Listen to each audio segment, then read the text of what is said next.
Assalamualaikum. Kembali lagi di channel saya. Sebelumnya, yang belum subscribe, tolong subscribe dan aktifkan tanda loncengnya supaya kamu tidak ketinggalan cerita-cerita menarik dari saya. Tapi aku sangat penasaran, Mas. Kamu pegang kunci kamarnya kan? Boleh kita cek dulu tidak? Mas Rahman terdiam, lantas menggeleng dengan senyuman semuanya. Kunci kamarnya hanya satu, itu pun dipegang oleh Om Deddy. Sudahlah, kalau kita terus bahas yang tidak penting, kapan kita jalan buat cari keberadaan Tante Tantri? Kutatap langit yang sudah menghentikan kecuran air hujan. Banyak harapan dalam hatiku pada hari ini. Semoga dugaan buruk atas Om Deddy salah, dan semoga Tante Tantri bisa kembali secepatnya. Butuh waktu 2 jam perjalanan melewati rimbunnya pepohonan hutan jati. Suasananya tak berbeda jauh dengan suasana di sekeliling rumah yang kutempati saat ini. Hanya saja permukimannya yang lebih padat. Saat mobil ini mulai masuk ke sebuah gerbang desa kecil, kulirik seseorang yang rasanya tak asing di penglihatanku. Ya, wanita tua yang akhir-akhir ini selalu kulihat dimanapun saat aku akan melakukan sesuatu. Kuperhatikan baik-baik mulut wanita tua itu. Saat mobil ini perlahan melewatinya, yang masih berdiri mematung memandang ke arahku. Hentikan semua pemujaan itu, atau suamimu akan segera merasakan akibatnya. Sungguh, rasanya terdengar jelas di telingaku semua perkataan wanita tua itu, walaupun kami bertemu hanya sekilas. Sayang, kejut Mas Rahman saat memergokiku memandang ke arah luar jendela mobil cukup lama. Iya, Mas, balasku gelagapan. Ada apa? Tanyanya terlihat penasaran. Aku terdiam sejenak, lantas terbesit di pikiranku untuk mempertanyakan nenek tua tadi pada Mas Rahman. Apa kamu melihat wanita tua tadi di gerbang masuk, Mas? Tanyaku. Mas Rahman menoleh sejenak ke arahku, lantas mengalihkan pandangannya ke arah spion mobil. Nenek tua yang membawa kayu bakar di punggungnya? Tanya Mas Rahman memastikan. Iya, Mas, kamu melihatnya? Tanyaku balik meyakinkan. Tentu, kamu kenal dengan nenek itu. Kugelengkan kepala segera dan melontarkan alasan bahwa aku hanya kasihan melihat wanita setua itu masih kelayapan dengan benda berat di punggungnya. Tak berselang lama, mobil ini lalu berhenti di halaman sebuah rumah kayu yang nampak sudah sangat tua. Kamu yakin ini rumahnya, Mas? Tanyaku ragu. Kita coba tanyakan saja dulu. Daripada kita jalan semakin jauh, nanti bisa tersesat. Aku mengangguk, lalu kami segera melangkah mendekat ke arah pintu kayu rumah ini. Saat aku hendak mengetuk pintu, ku dengar suara langkah kaki yang mendekat. Dan tak berselang lama, seorang wanita parubaya membuka pintu rumah ini. Wajahnya nampak tegang saat melihat wajah kami. Entah kenapa dia sangat terkejut. Padahal sebelumnya kita tak pernah bertemu. Permisi, Bu, mau tanya. Belum sempat aku meneruskan perkataanku, wanita parubaya ini malah langsung menyelah. Saya gak ada waktu, ucapnya, seraya hendak menutup pintu. Ada yang mencurigakan dengan orang ini. Lantas segera Mas Rahman menahan pintunya agar tak tertutup. Kulihat wanita parubaya ini sangat berusaha untuk menutup pintu yang ditahan Mas Rahman. Namun semakin lama, kekuatan tangannya semakin melemah. Aku hanya bisa terdiam, seraya memandangi wajah panik wanita itu dari kaca jendela. Apalagi? Sentaknya, saat setelah mengalah untuk membukakan pintu lagi. Kami hanya mau bertanya, Bu. Kami bukan orang jahat. ujar Mas Rahman. Saya tidak tahu. Jangan tanyakan apapun tentang Tantri pada saya. Seketika, aku dan Mas Rahman tercengang saat mendengar penuturan dari wanita parubaya ini. Kenapa ibu bisa tahu kalau kami tengah mencari Tante Tantri? Nanyaku penasaran. Sontak wajah wanita itu menjadi berubah tegang kembali. Lantas tak lama kemudian, ia mulai menangis sesenggukan, seraya terduduk dengan pundak yang nampak merosot pada pintu. Lebih baik kalian pulang saja. Tak ada gunanya juga kalian datang kemari. Lirihnya. Ku hampiri dia segera, lantas ku bantu ia untuk duduk di atas kursi di dalam rumah. Cukup lama aku dan Mas Rahman menenangkan Bu Darmi. Ya, beliau adalah ibu dari Tante Tantri. Dia bilang, beberapa hari yang lalu Om Deddy datang kemari dan mengabari bahwa Tante Tantri menghilang tiba-tiba. Deddy tak pernah bisa menjaga Tantri dengan baik. Ibu menyesal sudah mempercayai lelaki itu untuk menikahi anak ibu satu-satunya. Lirih Bu Darmi kembali. Entah perlakuan apa yang sudah dilakukan Om Deddy, sehingga ibunda dari Tante Tantri berkata demikian. Apa maksud ibu? Saya lihat rumah tangga mereka selalu baik-baik saja.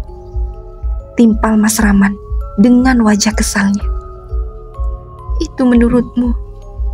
Tantri terlalu banyak menderita selama menikah dengan Deddy. Saya jadi curiga kalau Deddy menganut ilmu hitam. Terus Bu Darmi yang kini malah menyulut emosi Mas Rahman seketika. Jaga ucapan Anda, sentak Mas Rahman. Kenapa? Memangnya kamu tak mau ikut curiga? Setiap kali Tantri hamil, tak pernah ada satupun anaknya yang terlahir di dunia ini. Dan sekarang, malah dia yang menghilang secara misterius. Memang masuk akal apa yang diucapkan oleh Bu Darmi. Bukan hanya dia yang curiga. Tante Tantri pun pernah berkata padaku bahwa hingga detik ini, ia tak pernah tahu pekerjaan dari suaminya itu apa. Mas Rahman nampak terdiam 1000 bahasa. Entah kini ia berpikiran yang sama, atau malah Mas Rahman tahu sesuatu tentang rahasia Om Deddy. Saya sudah muak dan bertekad untuk berhenti berhubungan dengan siapapun yang punya kaitannya dengan Deddy, termasuk kalian. Sebab itulah saya menolak kedatangan kalian ke rumah ini. Tutur Bu Darmi kembali. Tapi tadinya niat kami baik, Bu. Saya dan Mas Rahman. Sebaiknya kalian pulang saja. Sudah cukup saya sakit hati saat mengingat putri saya yang kini entah di mana adanya. Potong Bu Darmi sebelum aku mengakhiri ucapanku. Ia lantas berdiri lalu mendorong kasar tubuhku keluar dari rumahnya. Disusul oleh Mas Rahman yang memegangi tanganku agar tak jatuh saat mendapatkan perlakuan kasar dari wanita parubaya ini. Ditutupnya pintu rumah itu dengan cepat. Kulihat Bu Darmi menarik gorden untuk menutupi kaca jendelanya. Sungguh rasa sakit hatinya pasti sudah sangat dalam. Kehilangan putri semata wayangnya, kehilangan teman hidup satu-satunya setelah suami Bu Darmi meninggal beberapa tahun yang lalu. Kita pulang saja. Wanita itu sudah sangat ngawur dalam menilai keluarga kita, ajak Mas Rahman. Kuanggukan kepala, lantas segera masuk ke dalam mobil. Kudapati Bu Darmi mengintip dengan derayan air mata yang kembali mengucur. Bisa aku rasakan ia begitu kecewa pada Om Deddy karena sudah lalai dalam menjaga putri semata wayangnya. Mobil kembali melaju menjauhi kawasan perkampungan kecil ini. Tak puas rasanya pertemuan singkat ini dengan Bu Darmi. Masih banyak sesuatu yang ingin kutanyakan padanya tentang Om Deddy. Pasti perlakuan Om Deddy tak terlalu baik pada beliau, sehingga Bu Darmi menilai Om Deddy sebegitu jauhnya. Dan yang kini menjadi beban pikiranku adalah mengapa bisa ia kenal padaku dan juga Mas Rahman. Kami tak pernah bertemu sebelumnya. Kini aku malah mulai curiga kembali pada Om Deddy. Lelaki parubaya itu sepertinya sudah tahu jika hari ini aku dan Mas Raman akan berkunjung ke rumah ini. Apa dia mengancam Bu Darmi untuk tidak menerima aku dan Mas Raman? Sungguh kepalaku rasanya berdenyut nyeri memikirkan semua masalah yang malah semakin rumit setelah kepindahanku ke rumah tua suamiku. Sekitar pukul 5:30, aku dan Mas Raman baru saja sampai di rumah. Dan seperti biasa, keanehan sudah terpampang jelas di depan mata. Namun Mas Raman tak mau sadar akan hal itu. Lampu di seluruh rumah ini sudah menyala. Siapa yang selalu menyalakan lampu jika aku dan Mas Raman seharian tak ada di rumah ini? Karena kepikiran sudah lelah, aku memutuskan untuk tak membahas apapun pada Mas Raman. Aku memilih langsung naik ke kamar. Sementara Mas Raman, kulihat ia berjalan ke arah dapur, mungkin hendak membersihkan diri dulu ke kamar mandi. Belum sempat aku beristirahat dan merasakan kelegaan di rumah ini saat pintu kamar terbuka. Kulihat seseorang berperawakan sama seperti suamiku, tengah duduk di ujung ranjang, seraya menghadap ke arah jendela. Jantungku rasanya mau copot. Peluh mulai banyak mengucur di keningku. Entah Mas Raman mana yang harus kupercayai. Apakah yang tadi kulihat berjalan ke arah dapur, atau Mas Raman yang tengah terduduk di ujung ranjang seraya membelakangiku? Mas Raman, seruku. Sosok Mas Raman lantas berdiri, lalu berbalik menghadap ke arahku. Nampak ia menatapku dengan tatapan bingung, seraya sesekali menoleh ke arah ponsel yang ada di genggaman tangannya. Sebentar sayang, ada partner kerjaku yang menanyakan sesuatu tentang bisnis kita, balas santai Mas Raman, seraya menghubungi seseorang di seberang sana sembari kembali membelakangiku. Jantungku berdegup dengan kencang saat kurasakan hawa di belakang tubuhku berubah menjadi dingin. Kulirik dari ekor mataku. Lampu rumah tiba-tiba saja berkelap-kelip. Dan saat aku membalikkan pandangan, kulihat bayangan seseorang tengah berdiri di ujung tangga sambil menatap ke arahku.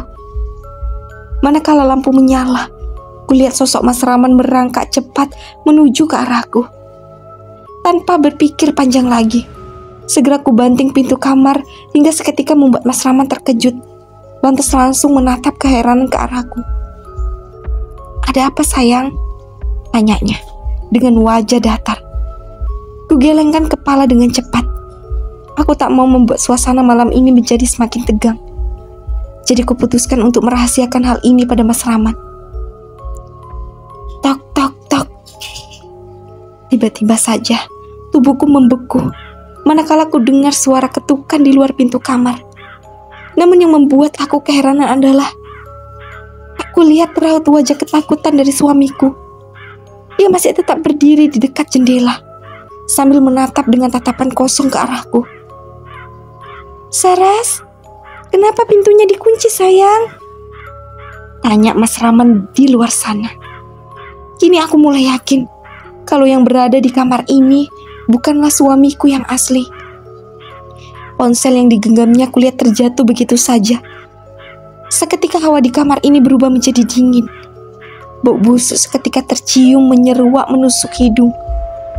Ku dengar suara gertakan tulang yang begitu nyaring saat Mas Raman yang berada di depan mataku bergerak satu langkah lebih maju. "Kamu tak apa, Saras?" tanya sosok Mas Raman. Aku hanya bisa mematung menatap pemandangan mengerikan ini. Suara ketukan di luar pintu masih terdengar jelas di telingaku. Setelahnya, ku dengar suara Mas Raman berteriak meminta aku untuk segera membukakan pintu. Tak pikir panjang lagi, segera ku tarik gagang pintu walaupun rasanya begitu sulit. Saat pintu hampir saja terbuka, kulihat sejenak sosok Mas Raman yang kini terjun bebas dari jendela kamar. Bersamaan dengan itu, pintu kamar lantas terbuka dan kudapati suamiku yang asli tengah menungguku di ambang pintu dengan wajah gelisahnya. Segera aku berhambur memeluk Mas Raman dengan jantung yang masih berdetak tak normal. Apa yang terjadi? Kenapa kamu kunci tiba-tiba saja berlari dan mengunci pintu kamar? Tanya Mas Rahman. Kini aku yang tercengang mendengar penuturan yang keluar dari mulutnya. Maksudku, sejak kapan aku berlari? Untuk masalah pintu yang kukunci, jelas saja karena aku tak mau dikejar setan yang selalu menggangguku setiap malam. Aku sudah minum obat. Kalau sudah, segeralah istirahat. Aku mau bersih-bersih dulu sebentar. Potong Mas Rahman saat aku hendak menjelaskan kejadian yang sebenarnya. Menyebalkan sekali. Dia yang bertanya, tapi dia pula yang tak pernah memberikan ruang lebih padaku untuk menceritakan seluruh keluh kesahku. Malam semakin larut. Kedua mata ini rasanya masih belum bisa terpejam. Sementara saat kulirik Mas Rahman, dia sudah tertidur pulas dengan dengkuran halusnya. Kuhembuskan nafas panjangku. Berat rasanya untuk bernafas dengan lega. Karena hingga saat ini, aku belum bisa mendapatkan jawaban atas menghilangnya Tante Tantri. Kulihat jam yang menempel di dinding sudah menunjukkan waktu lewat tengah malam. Rasanya aku sudah tak peduli jika semua penghuni rumah terbangun dan mencium bahwa masih ada manusia yang terjaga di kamar ini. Ku dengar suara pijakan seseorang di anak tangga. Terdengar seperti pijakan jahil yang terus naik turun hanya untuk menakuti saja. Ku abaikan suara itu, lantas kembali fokus pada ponsel yang masih ku genggam erat di tanganku. Tak berhenti sampai di situ. Lalu ku dengar lagi suara ketukan di jendela kamar. Ada sudah jelas, kamar ini berada di lantai 2. Jadi tak mungkin jika ada yang tengah jahit di luar sana adalah manusia. Manusia mana yang tak ada kerjaan tengah malam, menjahili rumah orang lain yang posisinya ada di tengah-tengah rimbunnya hutan jati. Sudahlah, jangan ganggu aku. Sehari saja, gumamku, mencoba memohon pada sosok apapun yang mau mendengarkan keluh kesahku. Brak. Angin malam berhembus kencang hingga menerpa jendela kamar cukup kuat sampai terbuka lebar, menampakkan dunia luar yang begitu gelap gulita. Kulihat semua dahan pohon-pohon itu seperti melambai ke arahku. Mereka seperti menginginkanku mendekat dan mengetahui suatu hal yang pastinya akan membukakan jalan keluar dari sebagian masalah dalam hidupku. Dengan terpaksa aku beranjak dari ranjang, bukan hendak mempercayai imajinasiku tentang lembayan pohon-pohon itu.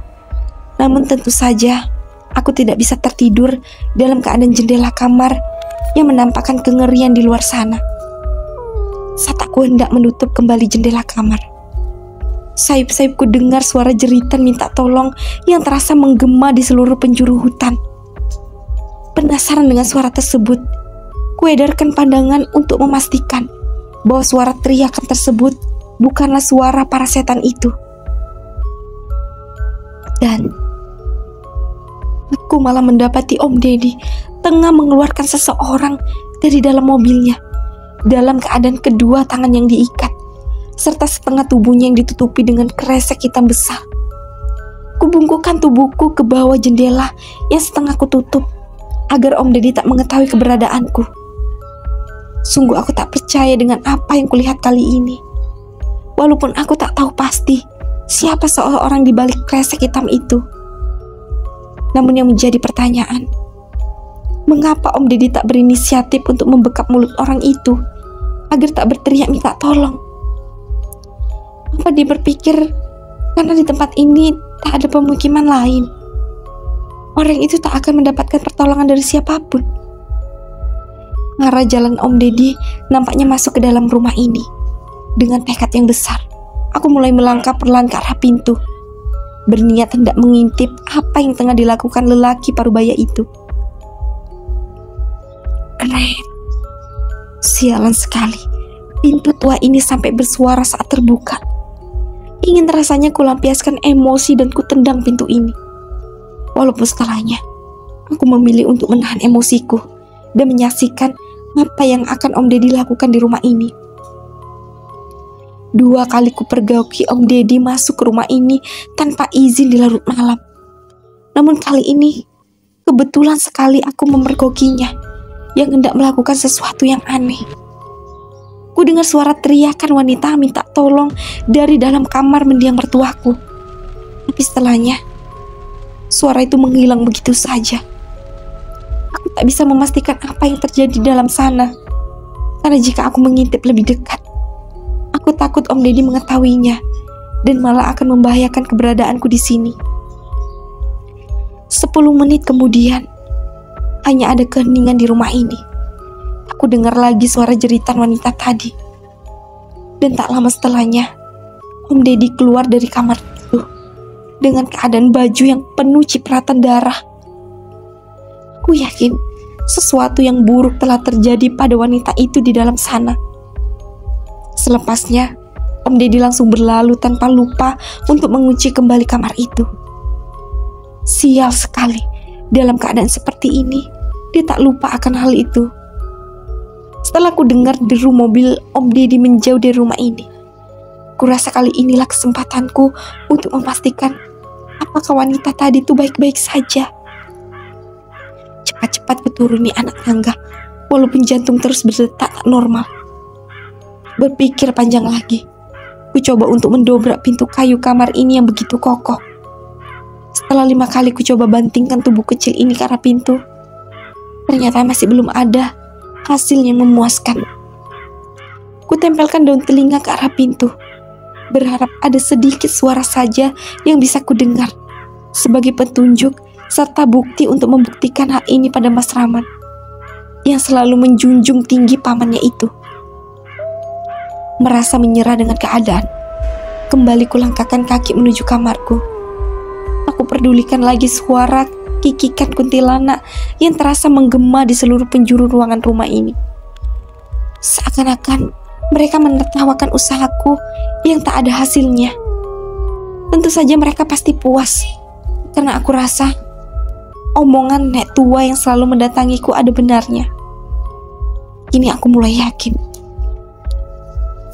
bahwa perasaanku selama ini tak meleset.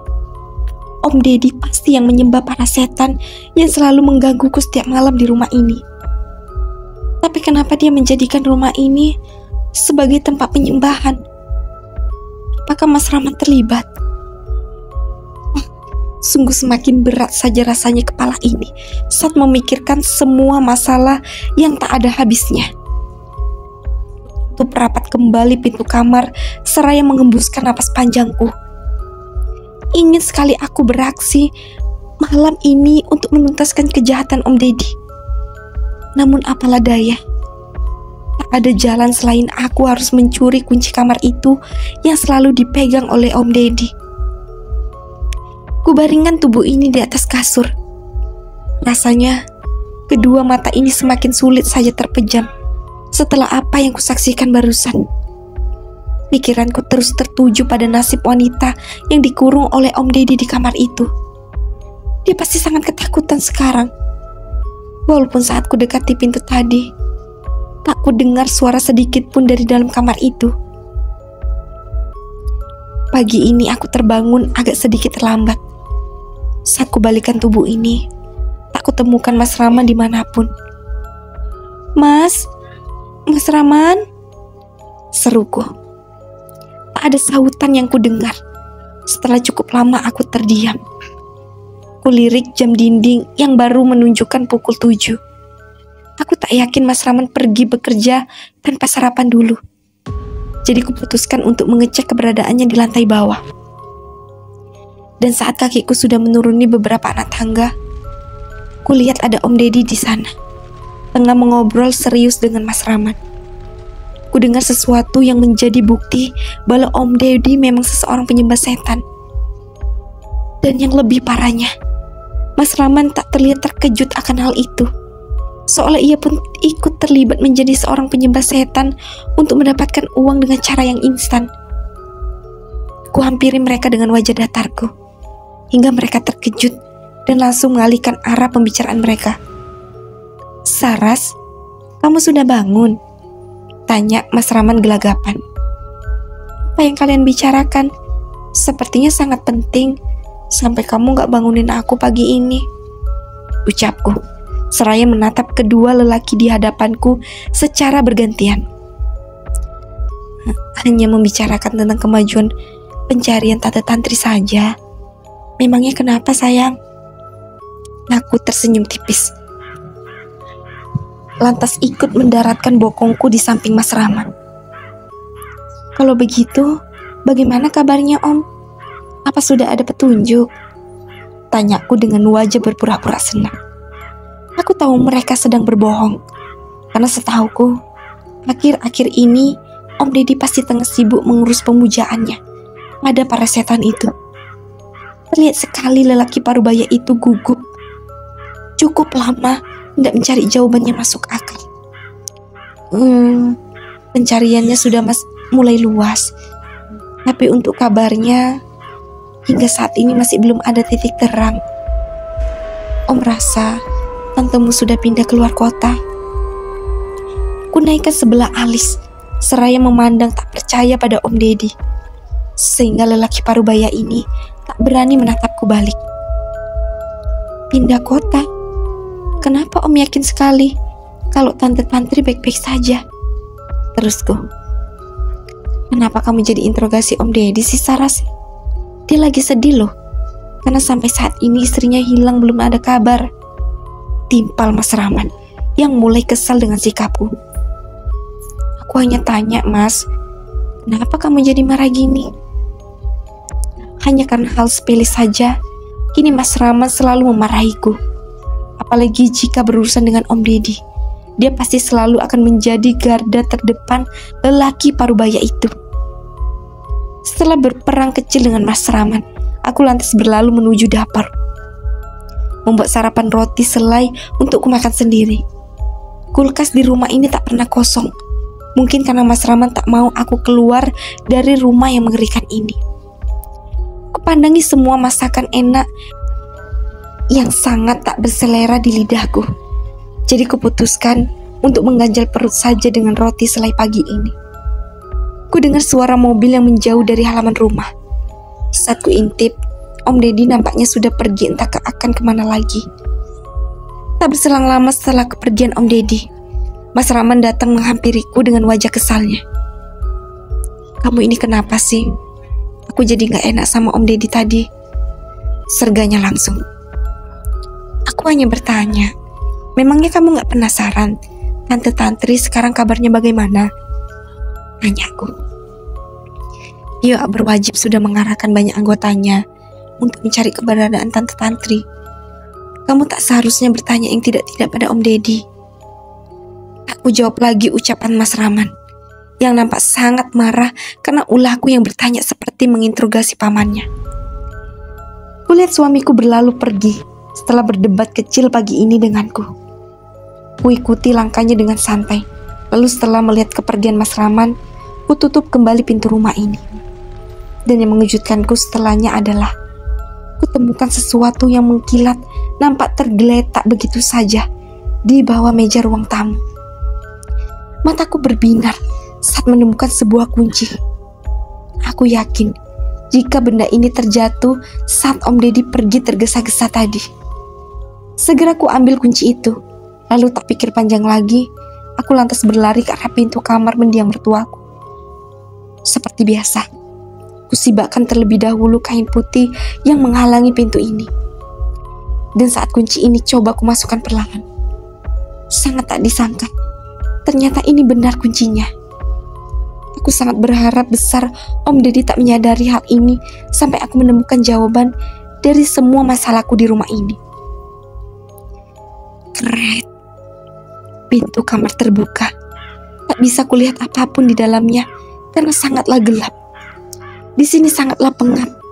Saat ku coba untuk membuka jendelanya, ternyata sudah ada yang memaku, sehingga tak bisa kubuka sedikit pun jendela ini untuk mendapatkan udara segar. Sekali tanganku mengibas-ngibas debu yang terasa menusuk ke dalam rongga hidungku. Beberapa kali pula aku bersin, karena hidung ini terasa sangat gatal sekali. Kuedarkan pandangan di ruangan yang pengap ini.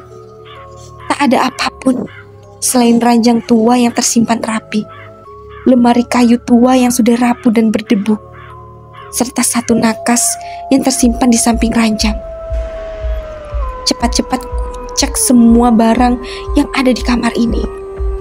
Anehnya, lemari dan nakas itu tak ada yang terkunci sama sekali. Kuntakan kaki karena kesal tak menemukan bukti apapun. Dan wanita yang kulihat malam tadi diseret ke kamar ini. Bahkan tak ada tanda-tanda dia disekap di sini. Di saat aku sudah hampir menyerah karena tak menemukan apapun di kamar ini, ku dengar suara bising dari bawah ranjang tua itu. Suara rintihan, suara ketukan. Tanpa pikir panjang lagi, aku segera membukukan badanku untuk memastikan itu. Dan ya, aku menemukan sebuah pintu menuju ruang bawah tanah. Aku yakin Om Deddy pasti menyembunyikan wanita yang ditawannya di bawah sana. Meskipun aku tak tahu siapa wanita itu, setidaknya aku masih bisa menyelamatkan nyawanya hari ini juga. Namun sialnya, saat aku hendak menggeser ranjang tua ini, ku dengar suara deru mobil seseorang terparkir tepat di halaman rumah ini. Sial sekali, aku yakin bahwa itu adalah Om Deddy. Dia pasti sudah menyadari jika kunci kamar ini hilang di saku bajunya. Dengan cepat ku rapikan lagi kamar ini. Setelahnya, aku langsung keluar dan tak lupa ku kunci kembali pintu kamar ini. Tak pikir panjang lagi, aku langsung berlari ke kamarku untuk menghindari percakapan dengan Om Deddy. Dan benar saja, sebelum ku tutup rapat pintu kamar ini, kulihat Om Deddy menyelidiki setiap kursi yang ada di ruang tamu. Napasku memburu saat ku dengar suara langkah kaki di anak tangga saat pintu kamarku sudah tertutup rapat. Yang masih penasaran, lanjut ke part selanjutnya. Dan jangan lupa aktifkan tanda loncengnya dan subscribe. Assalamualaikum.